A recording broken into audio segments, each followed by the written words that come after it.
And the way I explain it is, so David, if I asked you what you ate for dinner last night, can you tell me what you ate for dinner? Mm-hmm. Chicken and fries. So when I asked you that, you saw pictures, right, of what you ate. Yeah. Probably maybe where you ate it. That's how you stored the information about dinner last night. It wasn't traumatic or disturbing, so it's stored as a fairly low resolution file. Had that been a traumatic event, all your senses are heightened, sight, smell, hearing. It's going to record that in high definition with tremendous amounts of details to it. Whenever your mind recalls that traumatic information, it thinks it's happening now. It's so intense. And it's going to call you into an action by using an emotion.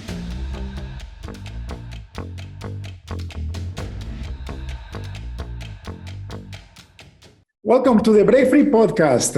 I am your host, David Mancella. This podcast is dedicated to interview amazing leaders in business that are changing the world for a better place. Today we have with us Dr. Don Wood. I met Don about 6-7 months ago in one of our masterminds, business masterminds, and his business is incredible. It's adding amazing value to the world by helping people with mental health. So, Doctor, welcome to the show. Thanks, David. Great to see you again. Very nice to see you too. For the audience, can you tell me your full name? Where do you live and what do you do for a living? Yeah, so it's Dr. Don Wood, Donald Wood. I live in Orlando, Florida, and a number of years ago started a program called the Inspired Performance Institute to work with people who are suffering from trauma in particular. But as you can tell from the title of the company, it's really focused on performance. And what I talk about is that when we have this unresolved trauma, it actually affects our performance levels. So even for high performing athletes, executives, people like that, if you can get that trauma released, right, you can actually perform at a higher level. Mm-hmm. And I think it's at some level, a lot of people suffer eventually from trauma, right? It could be childhood trauma, or it could be adolescence or even adulthood trauma, right? When big things happen in our lives that we are not in control of, they tend to make a big wound in our hearts and in our minds, and then we're almost walking wounded throughout life, isn't it? Yeah, it's exactly what it is, especially when you have childhood trauma, because children are actually not very experienced in life. So when they get a traumatic event in their life, they attach a lot of meanings to it. What does it mean about my safety, my self-worth, right? All of those kinds of things. So if you've had no childhood trauma, but you get adult trauma, right, that will affect it a little bit differently, but it still affects us. And then it also affects actually the way our DNA is transcribed and read. So I just wrote my newest book, and I called it Don't Mess With My DNA. And the idea behind it is when children are growing up, you need to be aware of how sensitive they are to language and tone and messaging. And so even with the best of intentions, parents can have an effect on their child by saying the wrong thing or saying something that they think your child understands, but they don't. And It's amazing how those things show up later in life, David. I mean, I see it all the time in health issues, right? In performance issues. It definitely is going to show up somewhere. And it's incredible that everybody has a different path in life, and some of us are more affected than others, right? For example, I just discovered last year that I had ADHD and I didn't know. And I felt like almost like, you know, there was a light shining from heaven showing me why I was doing some of the things that I was doing, which a lot of them allowed me to become successful in business. But some of them were actually hurting my family in a negative way, because of my compulsive behavior, right? Did you have stress as a child when you were growing up, a stressful home? Yeah. I had my mom died when I was 2.5 years old, and then I had to go live with my grandparents. They separated me from my other siblings, so I guess that had a big implication when I was growing up. So that's one of the things that I talk about, like ADD and ADHD, right, is actually a function of the brain. It's not a dysfunction of the brain. They keep referring to it that there's something wrong. Oh, I have ADHD or ADD. What I talk about is it's actually the way the brain, it's brilliant. So if you're growing up as a child and you're in a very stressful environment, right, children are not equipped to handle stress, especially children. So as an adult, as you and I are sitting here talking, if we disagree on something, you have two options. You can argue with me, fight back, or you can walk away. So you have fight or flight options, right? A child has neither. So as a 2.5-year-old, you can't fight back against the stress. You can't leave the stress. So you live in it, you sit in it. So how does the brain protect itself? It literally does this. It shuts down, it tunes out, it stops focusing so that it doesn't have to absorb as much stress. Now you take that child and you stick them into a learning environment like school, and they have trouble, right? Yeah. The reason they have trouble is because they, during the most formative years of brain training between the ages of 0 and 7, they had trained their brain to tune out, shut down, stop focusing. Now we can't figure out why they can't focus when they get to school. Well, it was training, right? Yeah. So what do? They immediately put the children on medication to try to focus. And literally what they're putting them on is speed. They're making the brain go so much faster so it has to focus. So it's almost like they're just sticking on a wire, right, to speed everything up. Well, that's not the best solution. The best solution is to take a little more time and train the brain to learn how to focus. And I read in your book that you figured that out on your own. Because what I was reading is when you talked about when you were in school, when you were younger, all of a sudden you decided you wanted to be a pilot, right? And so you talked to your dad about being a pilot. And so school was not a high priority for you. You're like I said, a C student. But as soon as you became interested in something, you could focus again. That's what entrepreneurs are, right? So they learn how to focus. So, but as a child, they weren't stimulating you. They weren't getting your attention. There was nothing of real interest to you. But as soon as you figured out what you wanted to do and you had a strong interest, now you're able to focus, and all of a sudden now you become a good student. Yeah, and it was crazy. Like my dad had to encourage me to get good marks, and I was failing. But as soon as I fell in love with flying airplanes, I became the best student in my class. That's the focus ability. You always had that ability, right? But the problem is growing up during those formative years, you had trained your brain not to focus. That's why when you got to school, it was harder to focus. But as soon as you got the ability, you had something that you could focus on, you did it. So we train children differently. We don't have to keep medicating them. All we have to do is train their brain to be able to stay in focus. And that's possible. The brain's has tremendous plasticity. It can change dramatically as long as it's trained properly. And so we spend the rest of our lives learning how to do things. Now you can train it however you want. You can train it to be negative. You can train it to be positive. You can train it to tune out. You can train it to hyper-focus. Whatever you want to do. But it's all based on, for a child growing up in a traumatic household. My wife struggled in school as well, but she came from a very stressful, traumatic childhood. And when I first met her, she said, I don't really get good grades. She didn't feel like she was very smart. And I always thought, I don't really think that's true. I think she's this is before I knew what I'm doing now. I always thought that she was pretty smart because as soon as I was a straight A student, but I had no trauma. I had nothing that was stressing me out. So of course I could focus. She looked at my report cards one time from school and she goes, wow, school must have been so easy for you. And I went, well, of course it's easy. I'm not worried about what happened to me last night at home. I don't have to worry what's going to happen when I get home today. Right. I said, you had nowhere to land. you're in a constant state of flight. So how can you focus when you're in that constant state of stress?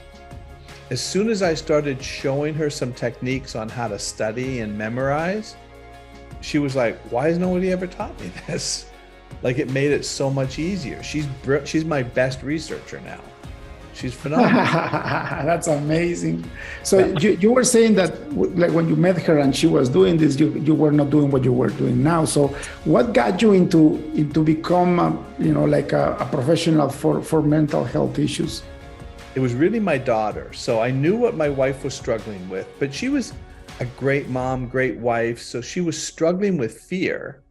But it wasn't like she didn't get into drugs or alcohol. She was just always living with this fear and insecurity that something was going to go wrong, something was going to crash, even though we were doing really well, financially. We lived in Toronto as well.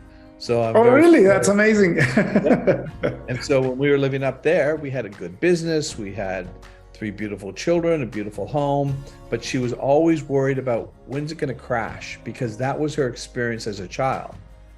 And then it was really my daughter, when she turned 14, was diagnosed with Crohn's. And that started the process of going, where's the Crohn's coming from? And then which is autoimmune. And then she developed a second autoimmune disorder called idiopathic pulmonary hemosiderosis, which is where the iron in the blood gets released. The immune system releases the iron overload. So literally her lungs would start filling up with blood. That's when my wife said to me, you need to figure this out or we're going to lose our daughter. Wow. So I started to look for solutions to it. And what I discovered was when we have unresolved trauma, which we didn't know my daughter had, so she didn't disclose it to us until she was older. This undisclosed, unresolved trauma, right, was the running on a loop.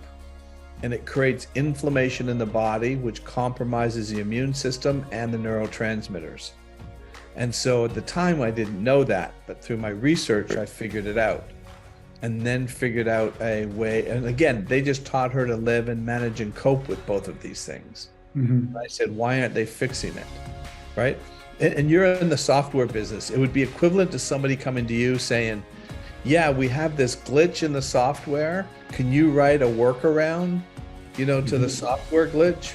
You would say, no, let's fix the glitch. Yeah, let's remove the obstacle and rewrite it. And that's the analogy I sort of use with what I did is they were teaching people to write another code around it, right? To try to live and manage and deal with it. And I use the analogy all the time. It's like if every time you touch the M key on your computer shut off, right?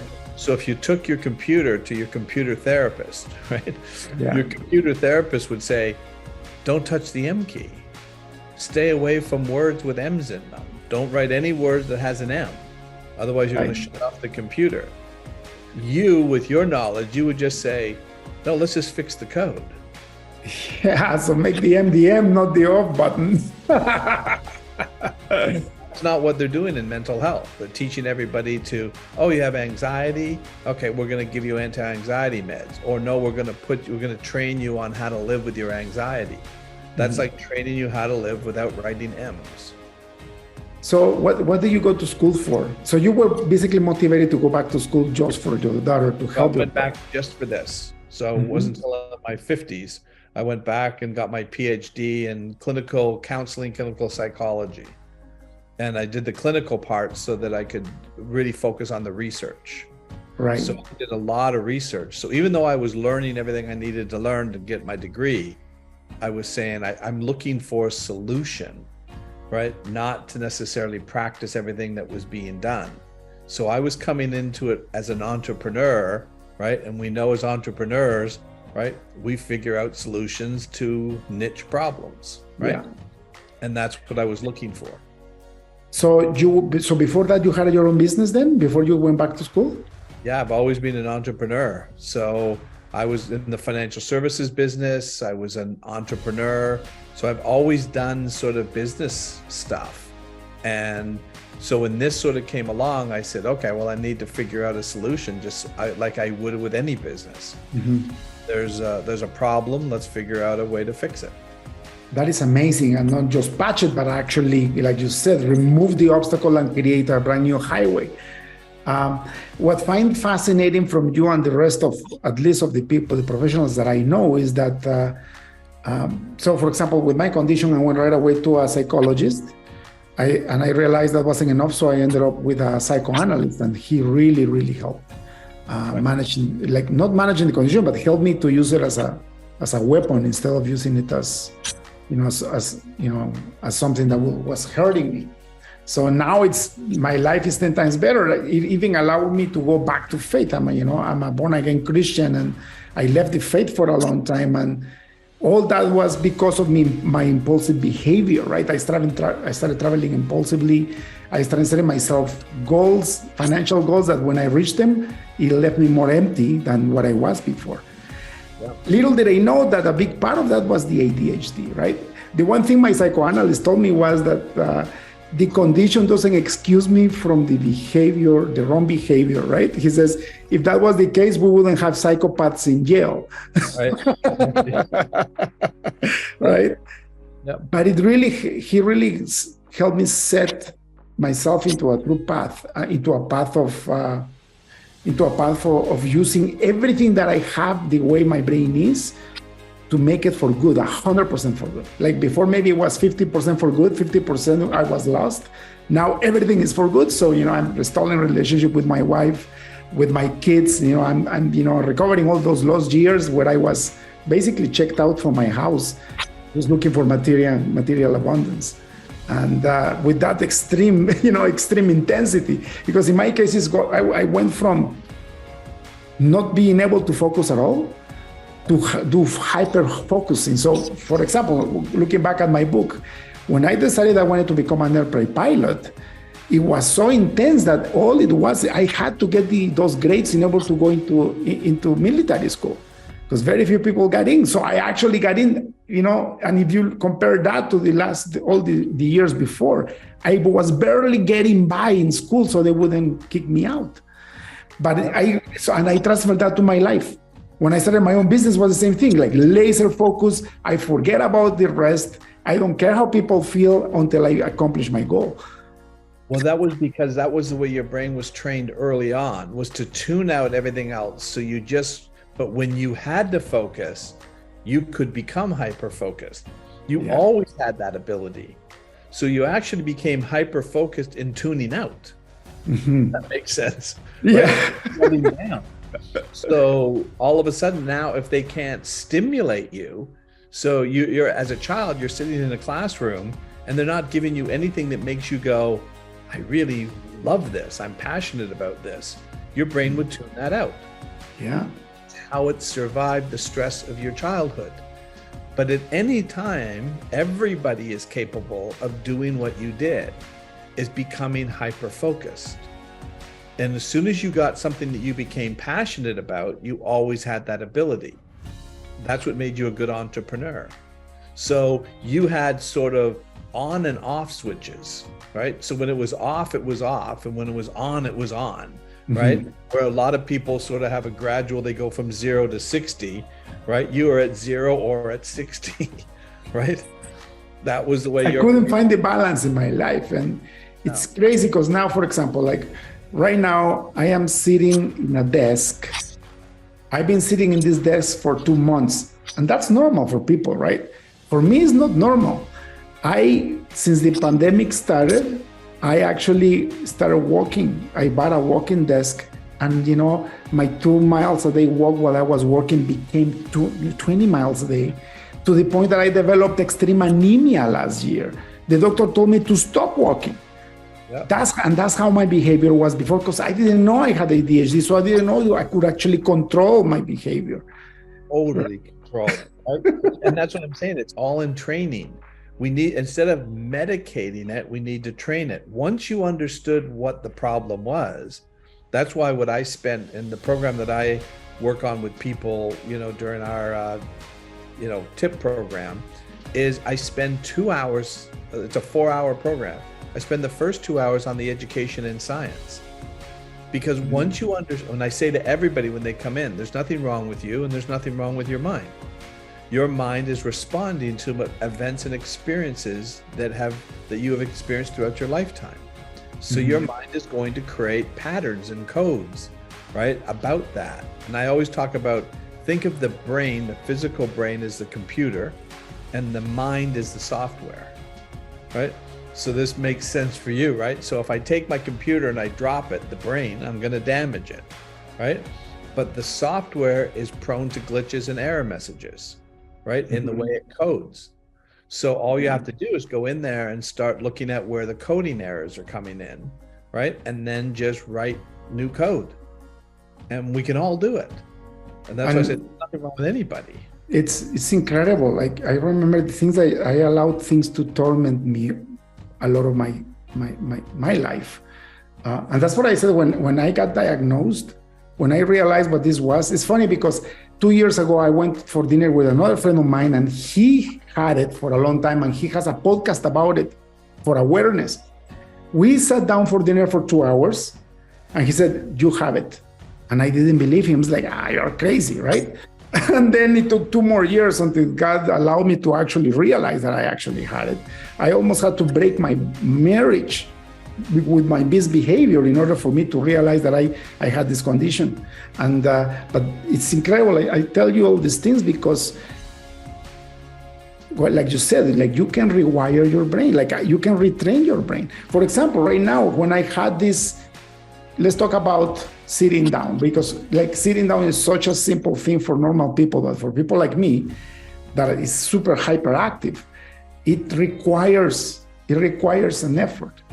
So basically what I do, this is what's been working for me. Again, I'm a person of faith and I'm Christian. So what I do is, once I feel the anxiety coming in because I need to do something, I just surrender my thoughts to God. And then, Lord, please take this. Jesus, take my thoughts.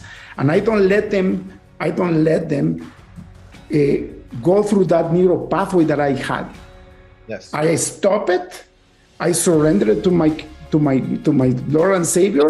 And by doing that, I know God is creating a new neural pathway in my brain. So what's happening now, after doing this for over 3 months now, I have to do it less and less because the anxiety doesn't come as strong anymore. There you go. That's it. Well, Isn't that crazy? You built new codes. I talk about the same thing when people say to me with addiction, they have addiction. I say, addiction is a symptom. It's not what you have. Addiction is a code. So if you had emotional or physical pain, and every day you were dealing with this pain, and then you found drugs or alcohol, for example, right? And that solved the pain temporarily. Every time you use that substance, your brain was building a code for you, and it runs off the code. So the first thing we have to do is work on what originally caused the pain, which is the trauma, the traumatic event. It could be a physical or a sexual assault, or, being bullied, or whatever it is. We need to get that reset and then work on the codes, which is what you're doing right now, is you're recoding your brain to be able to default, right, from the old pattern to the new pattern. And just like, and I love the computer analogy. You're the perfect guy I'm not explaining anything you don't already know. But if you write code, the code is going to override the old code when it gets entrenched, right? And so you can rewrite code. That's beautiful. When you were in your research days, when you were getting your PhD, do you have a specific moment in your life where you realized this is what it is and this is how to fix it? How did that happen? It really came, like I said, every time I turned around, and I'm God believing too. I think God just kept showing me things, right? Because I'll talk to people and say, "Have you ever heard of this?" They'll go, "No, never heard." And I'm like, "Wow!" Just things started showing up in research on me, right? For example, one of the things that I discovered was something called the time slice theory, and I was like. And it was really funny, David. It was in a research article, but it was only about 2 sentences in this whole research article. And I remember highlighting it. And I don't know what made me highlight it, but I wanted to remember to go and do more research on that. And what the time slice theory says, it was developed by 2 scientists at the University of Zurich. that asked the question, is consciousness streaming? And what they meant by that is you and I are talking here. This feels like it's just a continuous flow of information. However, it's not. Your subconscious mind, it's flowing. So your subconscious mind takes in all the information in real time, processes it, and then sends time slices like clips from a movie reel to your conscious mind. Your subconscious is 95% running everything. Your conscious mind is 5%. So your subconscious can take in all this detail, process it, and then sends pieces of that information to your conscious mind. But there's a 400 millionth of a second gap in between the slices, which means your subconscious is responding 400 millionths of a second before you're consciously aware of it. Wow.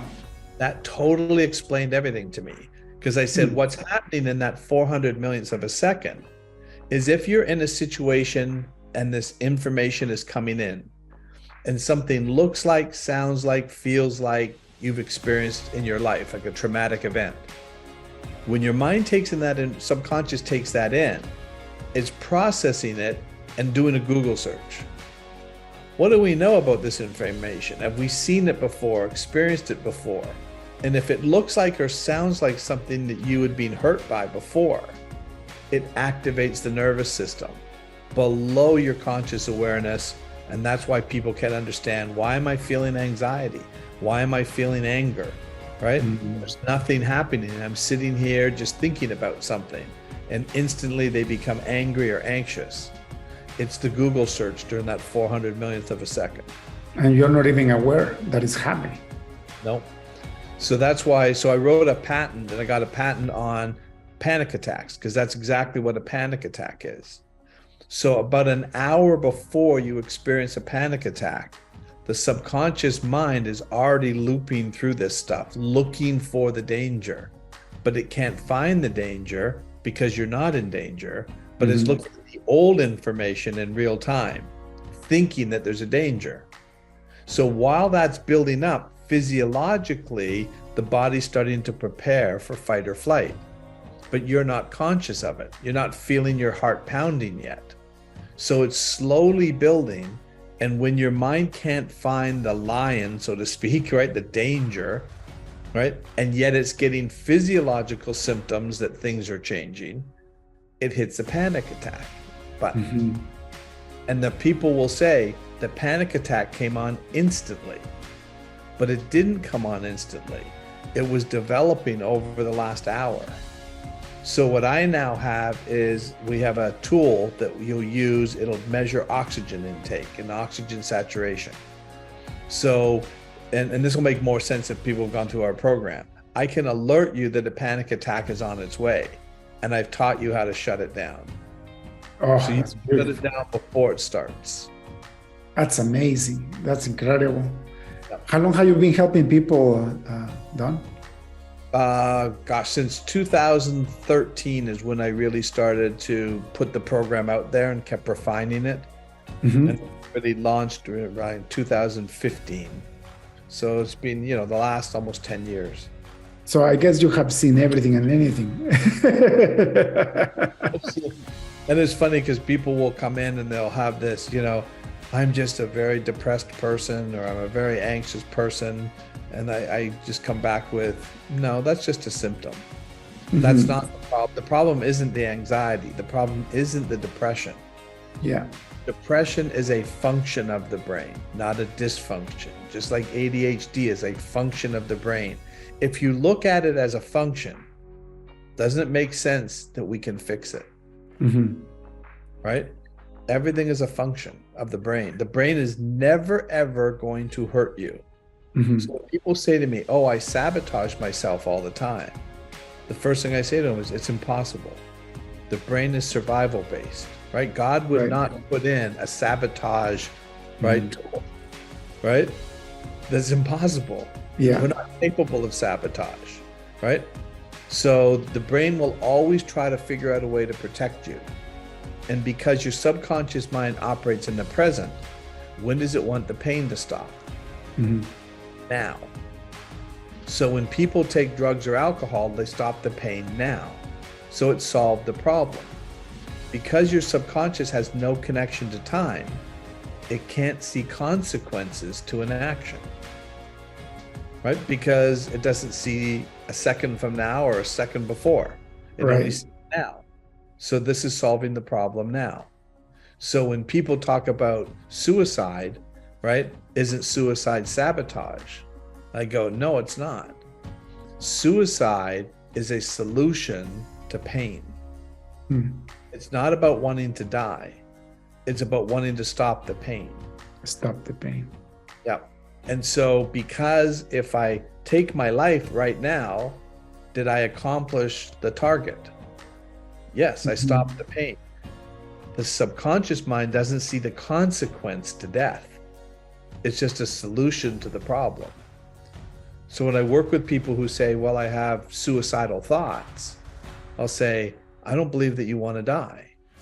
I believe that you've got pain and you haven't figured out a way to stop the pain. Yeah. So you've run out of options, you run out of resources. What if we could show you a way to stop the pain, which will then stop the thought about suicide? And again, you go after the root cause, not the symptoms, right? Yeah. The root cause is what's creating the symptoms, and the symptoms are being made by the subconscious minds. Brilliant. You know, in my case, I call them, you know, all those symptoms, all those tormenting thoughts, I call them demons. Because what a demon is something that comes and torments you, right? And then you try to get away from that tormenting thought, and maybe you have relief for a little bit, and then it comes back again and it torments you again. I remember I was trapped with all these different things that were tormenting me, all in my head, right? You know, the Bible says that the battle is in the mind. It's clear that it says that the battle is in the mind. Romans 12:2, renewal of the mind. Exactly. Yes. Through the mind, which is what we're doing. We're rebooting the computer because it's glitchy, right? And so that's what I always talk to people. Anytime you have an emotion, right? Fear, anger, whatever it is, your mind is calling for an action. So these symptoms, we're treating all the symptoms. The purpose of fear is to escape a threat. The purpose of anger is to attack a threat. The problem is that your mind is looking at old information, calling for actions that aren't possible. So then your mind will then start to get your attention by making you very anxious, right? It's not a problem. It's not trying to create a problem for you. It's trying to create an action for you, but you're not responding. So it ratchets it up. What looks like a demon is not a demon. It's your mind saying, right, David, don't let your mother die, right? Don't let the pain from your childhood, right, come in. It's trying to prevent something from happening that already happened. It's a glitch. You know, it's crazy. When I asked my psychotherapist, why does he do that? You know, what he does. You know what he told me? He told me Matthew 5:7, more specifically, it's the Sermon on the Mount. And he says, in the version of the Bible that I have, he says, blessed are those that have their mind and their heart clean and pure, because they shall see God in the world. Right. And he said, when I read that, I became a psychoanalyst. And I'm like, whoa. And it's true, right? Like once you're able to clear your mind, to purify your mind, your heart responds, which is where your emotions are, and they are aligned, and then you're in a blissful state. The only reason your mind uses an emotion is to call for an action. The question is what's it calling an action for? Mm-hmm. So when people have post-traumatic stress, their mind is looking at, let's just take, for example, a war veteran, for example. I worked with a guy, U.S. Army sniper, who had to shoot and kill a 12-year-old boy. He was ordered, right? He's a sniper. The boy was firing at the troops.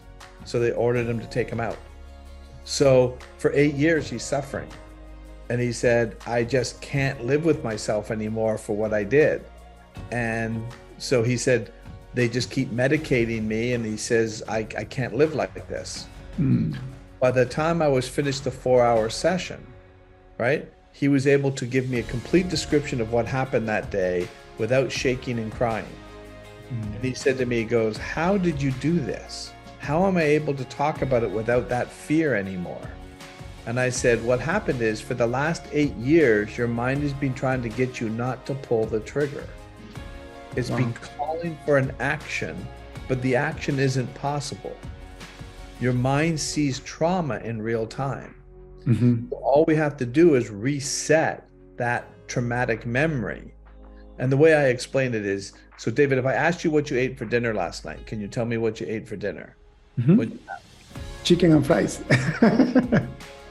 So when I asked you that, you saw pictures, right, of what you ate. Yeah.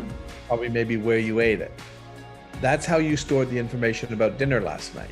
It wasn't traumatic or disturbing, so it's stored as a fairly low resolution file.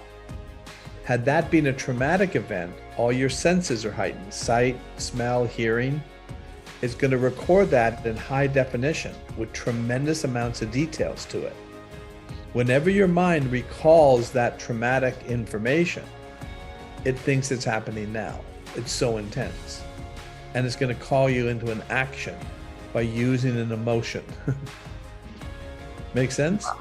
Yeah, makes a lot of sense. So what we're going to do, and what I take people through, is we're going to take that high definition traumatic memory and get your mind, and your mind will do it, to reprocess it into the same format as what you ate for dinner last night. Not as intense. Your mind can look at that data without feeling there's an action involved. And then that's why he could describe it in complete detail. So basically, you are taking the negative emotional charge away from the memory. So there is just a plain black and white memory that they're already. So it's not even the emotional charge. What it is we're taking the high definition memory. So this very bright, intense, the emotion, remember, is a response to that. Okay, got it. That response doesn't show up, right, unless it thinks there's a threat. So when we take the intensity out of it, so we take it from a high definition to say black and white, right? Just to make it simple. When your mind sees the black and white, it doesn't call for the emotion. The emotion is a response. It's not connected to it. That's a really fine distinction, right? Your mind would never call for an emotion or an action unless it felt there was something needed. So the emotion doesn't attach to the memory brings in the emotion. Okay, I get it now. So you have the memory, you have the mind triggering the wrong emotions. And in this case, for example, people run to alcohol or drugs to kill the emotion. That's it. So that they could stop the pain. Yes. But you have to get at the root cause, which is the mind, and how the mind is processing that information so that it doesn't give you the wrong emotions. Exactly. Brilliant. That's simple, right? And that's why, we can heal all this stuff. There's nothing wrong with anybody. So what you were experiencing as a child with this stress that you were growing up in is you were storing a lot of high resolution files. And how did your mind protect you from that? Let's tune out. Right. So it's our minds are brilliant. God created us brilliantly, right, to protect ourselves. And so that was the way that your mind figured out a way to respond to it. So all we have to do is reset the memory. And we can do that. That's the renewal of the mind. We're going to stop the mind from looking at that high resolution. We're not going to stop it from seeing it. We're going to stop it from seeing the high intensity to it. Yeah. And then it won't call for the action. It's just information about something. What do we need to do about World War II? Nothing. Better it never happened. We're not going for happy about it. We're just trying to stop. You imagine if somebody was sitting there saying, I really need to stop Hitler right now. We can't stop Hitler right now. Hitler doesn't exist. Exactly. Right? But if the mind kept reviewing that high definition data about World War II, it would call for an action. That's beautiful. You know, the power of forgiveness. I have been using that, asking for forgiveness for what I've done wrong, and also forgiving people that has done wrong with me. And somehow, you know, when I said my process, where I throw my thoughts into God, into the feet of God, and says, "Please take this from me," and I basically stop my brain from running that old neural pathway. When I do the forgiveness process and it's truly sincere, it just happens exponentially. It's just a lot faster. The healing is a lot faster. Have you experienced that too? Yeah, our mind and bodies are designed to heal, right? What's interfering with the healing is if the mind's in a constant state of fight or flight, it's not going to do maintenance. It's trying to escape the threats. So if your mind believes that there's a lion chasing you because it's reviewing all this old data, it's not going to want to stop for a second to do maintenance. It's going to want to escape. And so if your mind is in that constant state of fight or flight, which was what's happening to my wife growing up in a traumatic childhood, I had none of that. So I had maximum maintenance and healing. I've had that all my life. I've been healthy all my life. I believe it was because my nervous system was trained, right, to stay in a regulated state. I can get bumped, I can get agitated, right? But my brain learned from a childhood to come back into regulation because I lived in a safe environment. So I was always coming home to safety. I was always coming home to this very nurturing, loving home. So if I got bumped at school or at a game that day, as soon as I came home, my mind went back into I'm safe, right? And you're probably one in a million because you're an anomaly, right? Yeah, I thought I didn't know that. I thought everybody had my life. It really wasn't until I met my wife that I went, oh my gosh, this is really different. It wasn't different. That was the norm. But what a blessing that the Lord used you and your safety and the way that you were brought up and got you together with your wife and then your daughter, and used that for you to get training, and it gave you the knowledge and the wisdom so that you can now help other people. Isn't that unconditional love of God? Isn't that amazing? You knew even more of the story. I was adopted. So I was adopted at birth. So I always knew I was adopted. And I was very happy. I never had any really burning desire to know. The only thing that my mother told me, and it wasn't until I was 18, it was that our family doctor was my grandfather. But that's all I knew. So he came to my parents to adopt me. And it wasn't until about over a year and a half ago, we had our first grandchild. So my daughter decided to do the DNA. And I found out I have 6 siblings. Wow. 3 that were born before me, 3 that were born after me. And the 3 that were born before me, my mother lived in a home with a very violent father, husband, right? It was constant beatings, addiction, right? Horrible. She walked out and left the family. This is before I was born. Then obviously got pregnant with me, couldn't raise me on her own. So Dr. Rowley, right, got me adopted by my parents. The 3 siblings that were born before me all had addiction issues. 2 died from cancer, 1 is still suffering from heart disease. Wow. And I've had none of it. The 3 that were born after me, 1 has died, 1 is currently dying, and the other one, but all 3 of them had addiction issues. David, I've never touched a drink in my life, never touched a drug in my life, ever once. Yeah. So when they say that addiction is genetic, I go, Nope. Not necessarily, it's environment. Yeah. Environment is what creates it. Pain is what creates it. We need to stop shaming and guilting these people that they're bad and they're broken. They're not. They're hurt. You're hurt. It's the pain behind. And see how the Lord separated you from your destiny. Absolutely. And he protected you. This perfect spot. My wife goes, we were the perfect petri dishes for this because I at least knew the model, right? And the thing that was fascinating, I was born at a private maternity hospital. There's no way my mother could have afforded that. So somebody was taking care of me, may have been my grandfather or somebody. So I was adopted at birth, born in this private maternity hospital. Before it was a maternity hospital, this is what I just found out a year and a half ago. It was a wellness center doing what I do. No way. Oh, wow. Is that not amazing? People came from all over the world to go to this wellness center. Wow. Right? And then the hospital took over and became a hospital. But before it was that, it was a wellness center working on nervous system disorders. Exactly what I do. That's not coincidence. What happened to your daughter after you became a doctor? Once we got the trauma resolved, no Crohn's, right? No lung disorder, both. Oh my God. So she's free. Yeah. Yeah. So you realize that in a way you are actually performing deliverance on people. You're liberating them from their demons, from their pain, from their traumas, their behaviors. This is beautiful. Congratulations. It was all led. I don't take any of the credit. It was God and my wife and my daughter that really showed me the way. Beautiful. I am so happy we were able to meet. It's also not a coincidence. This podcast is for you, but more for the world. The people need to know about you so that they can get their healing, because basically you're healing people. And now we have the science to know that mental health creates all kinds of other illnesses, all kinds of problems, because, right?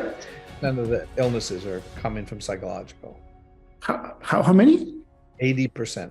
80%. Imagine that. But it makes sense if you say that you don't have time for maintenance. Right. All you're doing is fighting and escaping away. You don't have time for your body to regenerate or to heal what's going wrong in your system, right? Exactly right. Yep. Fantastic. Doctor, thank you so much for being in the show. I don't want to overstep your time. I think we need to do another session. We need to have more examples, if you like. We need to shine the light on people. People are suffering all over the place. I feel so free now, after God allowed me to see why I was doing what I was doing. He healed me through many different people. They say that we are the fingers of God, right? And I believe that now it's our time to actually show people the light, that there is an option, there is a way out, and that they don't have to go back to their wrong behaviors and their compulsive behaviors in order to avoid pain, that there is a way out. I agree. Perfect. Thanks so much, David, for having me on. Don, so people can find you, where can they find you online if they if they want to go to see you? Yeah, so it's called the Inspired with a D, performanceinstitute.com. And you can go to that and you'll read all about what we do and how we do it. There's a ton of testimonials on there of people who have gone from, panic attacks, anxiety, depression, addiction. So just check it out and see what you're thinking. You can always call and talk to one of our people and they'll guide you all the way through how the program works. Wonderful. Everybody, Dr. Don Wood over here, I highly recommend you find him if you're suffering from all these horrible feelings and pains and cycles and loops. I used to be one of those guys. I am now free. And God is using Dr. Don in a great way. So thank you for being in the show, Doctor. One last question before we go. If you had access to a billboard in front of the busiest highway on earth, what would you write in it? There's nothing wrong with you and there's nothing wrong with your mind. Beautiful. Thank you so much, Doctor. God bless you, and I'll have a beautiful rest of the week. You too. Thanks so much, David. That's all for today's episode of the Break Free Podcast. Head on over to iTunes and subscribe to the show. Starting your own business can be tough, but it doesn't have to be. Visit davidmansilla.com to pick up a copy of the #1 international best-selling book, Breaking Out of Corporate Jail. Expand what you consider to be possible and reach your full potential. And join us on the next episode.